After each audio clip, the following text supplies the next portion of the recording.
दोस्तों, ये बीजेपी और जदयू के लोग आपस में ही इनकी बातें नहीं समझ में आती है। चुनाव आयोग के मीटिंग के बाद संजय झा कुछ और कहते हैं, दिलीप जायसवाल कुछ और कहते हैं। सबसे पहले दिलीप जायसवाल का वो बयान सुनिए जिसमें दिलीप जायसवाल ये कह रहे हैं कि 1 से 2 चरणों में चुनाव होना चाहिए। हम लोगों ने अनुरोध किया है कि जो मतदान है वो 1 से 2 फेज में 2 फेज तक में करवा लिया जाए। सुना आपने दिलीप जायसवाल का बयान। अब देखिए संजय झा का बयान सुनिए कि संजय झा क्या बोल रहे हैं। बिहार में नक्सलिज्म नहीं है। अगर महाराष्ट्र में 1 फेज हो सकता है तो बिहार में क्यों नहीं हो सकता है? इससे खर्चा भी कम होगा, परेशानी भी कम होगी और 1 फेज में बिहार चुनाव कराने के लिए हर एक लिहाज से तैयार है। सुना आपने, संजय झा ने ये साफ साफ कहा कि 1 चरणों में चुनाव होना चाहिए। तो बीजेपी और जदयू के नेता आपस में ही अपनी बातों में सहमति नहीं जता पा रहे हैं। ये बिहार को क्या संभालेंगे? एनडीए जो है उनके नेताओं में आपस में ही नहीं बन रही है। दिलीप जायसवाल कहते हैं कि 2 चरणों में चुनाव होगा, संजय झा कहते हैं कि 1 चरणों में चुनाव होगा। तो भैया, क्या आप लोगों की आपस में बात नहीं हुई है?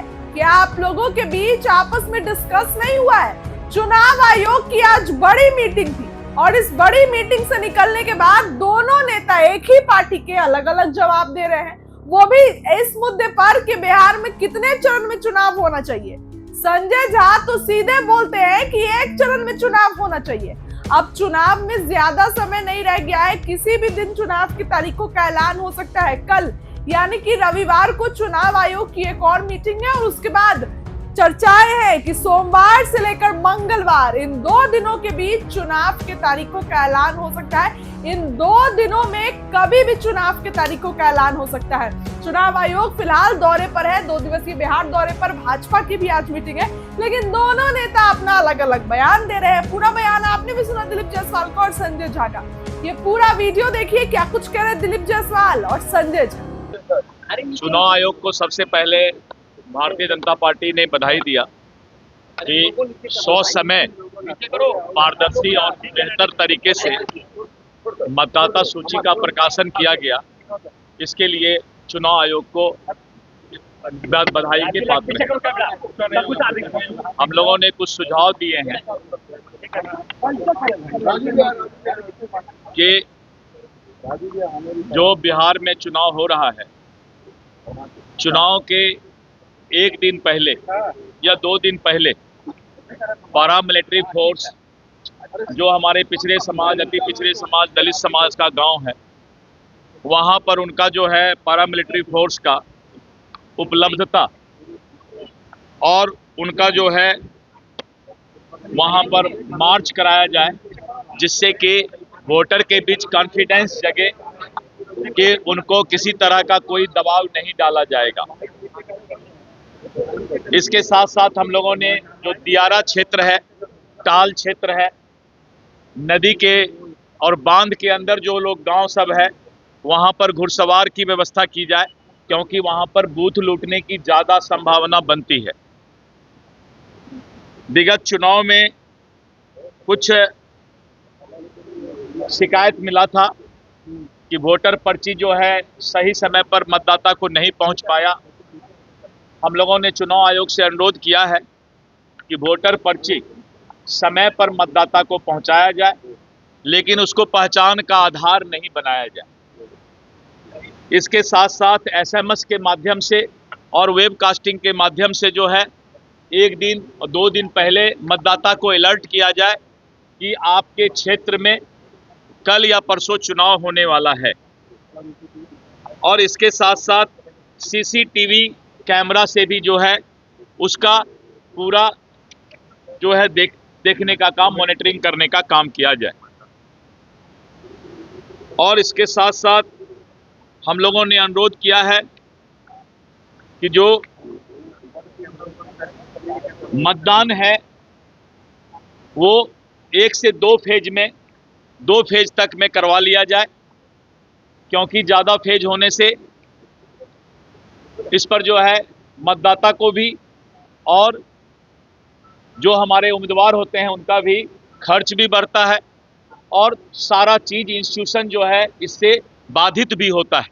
इसीलिए बहुत लंबा चुनाव का प्रोसेस नहीं किया जाए।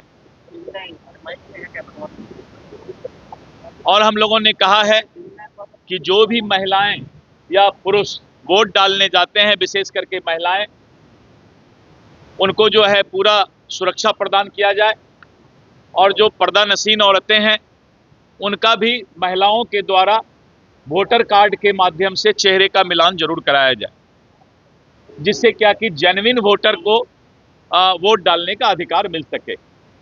तो इस तरह करके चुनाव आयोग ने भी अनुरोध किया है पॉलिटिकल पार्टी से कि चुनाव आयोग ने कहा है कि जब मतदान समाप्त हो शाम में तो फॉर्म 17C आपका पोलिंग एजेंट जरूर ले ले, क्योंकि पोलिंग एजेंट जब प्रिजाइडिंग अफसर से फॉर्म 17C ले लेता है तो किसी तरह का संशय की स्थिति ईवीएम पर नहीं होता है। लेकिन ऐसा देखा जाता है कि कुछ पॉलिटिकल पार्टी के पोलिंग एजेंट पहले ही चले जाते हैं और बाद में फिर आरोप प्रत्यारोप का दौर शुरू होता है। इसलिए चुनाव आयोग ने स्पष्ट तौर पे सभी राजनीतिक दल से अनुरोध किया है कि आप फॉर्म 17C जरूर ले लें प्रिजाइडिंग अफसर से साइन करवा करके, जिससे कि किसी तरह का बाद में आरोप प्रत्यारोप या ईवीएम पर संशय की स्थिति नहीं हो। तारीख को लेकर के पूछा गया कि आप क्या चाहते हैं, कब चुनाव हो। हम लोगों ने कहा है कि आप चुनाव के घोषणा के 28 दिन के बाद ही चुनाव करा सकते हैं। तो 28 दिन जिस दिन पूरा हो उसके बाद तुरंत चुनाव कराया जाए, चुनाव कराने में देर नहीं किया जाए, जितना जल्द हो। नियम के तहत जैसे आपका समय पूरा होता है 3 या 4 नवंबर को, तो 3 या 4 नवंबर के बाद तुरंत चुनाव का जो है चुनाव कराने का डेट घोषित किया जाए। बिहार में कानून व्यवस्था दुरुस्त है, बिहार में नक्सलिज्म नहीं है। अगर महाराष्ट्र में एक फेज हो सकता है तो बिहार में क्यों नहीं हो सकता है? इससे खर्चा भी कम होगा, परेशानी भी कम होगी और एक फेज में बिहार चुनाव कराने के लिए हर एक लिहाज से तैयार है। तो हम लोगों ने अपने पार्टी की तरफ से आग्रह किया अगर एक फेज में चुनाव होता है तो हम लोग उसका समर्थन करें। अच्छा, चुनाव आयोग की ओर से और क्या आप लोगों से कहा गया है, कुछ बातें की गई हैं? नहीं, और तो नहीं कुछ कहा गया। हम लोगों ने अपनी बात रखी, धन्यवाद दिया कि SIR पे चुनाव आयोग ने बढ़िया काम किया और इसमें जो बोगस वोटर थे उनका नाम हटा और बिहार देश को भी रोशनी दिखाएगा SIR के मामले में। और तीसरा हम लोगों ने ये कहा कि हर एक बूथ को में पैरामिलिट्री फोर्स रहे, उसको मैंड करे इस चीज़ को। और छठ आने वाला है तो छठ में बहुत सारे लोग बाहर से आते हैं, बहुत सारे सीजनल वर्कर हैं जो बाहर से आते हैं, तो उनके लिए भी सुविधा हो तो छठ के बाद जितना जल्दी इलेक्शन हो। अच्छा, इलेक्शन कमीशन ने तो तैयारी शुरू कर दी, NDA की क्या तैयारी? सीट बंटवारा अब तक नहीं हो पाया। कहाँ हो गया बंटवारा? और पार्टी में हो गया क्या? इलेक्शन अनाउंस हुआ है क्या? अभी सीट बंटवारा बिल्कुल टाइम पे हो जाएगा, सारा एक्सरसाइज चल रहा है। चलिए, थैंक यू।